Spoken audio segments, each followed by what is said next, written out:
competition it's actually a competitive process to enter a team into this competition.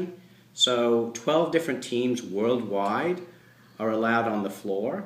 So in this track, the goal is to build a supercomputer under two constraints. The first constraint is a dollar constraint. The second constraint is that this computer has to run on a residential circuit. So we have to make a supercomputer run on about the same amount of current that a washing machine runs on. We have 3 students from Bentley, Connor Charlebois, Nick Henschel, Dmitry Weber.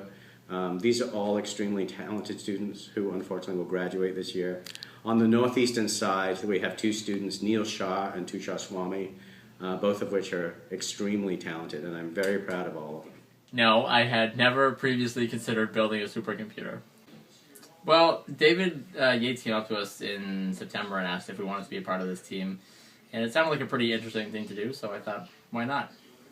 And I got a call from Professor Yates asking me if I would like to be involved in a supercomputing project, and I said, maybe. I'll go to a meeting and I'll check it out, and I never actually made it to a meeting, and when I got to campus, I was fully on the team.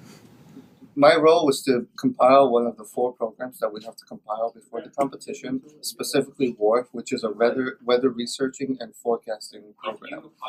It's the sort of program that you throw in some data and then it outputs the various images that you might see on the Weather Channel.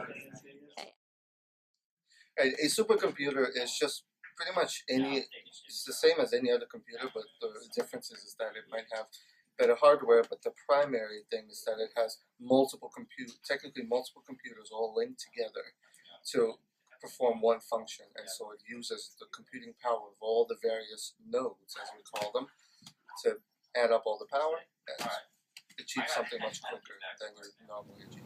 Basically, it just does things faster. I don't know if it doesn't really do anything that my laptop couldn't do, but just does them on a larger scale and much more quickly.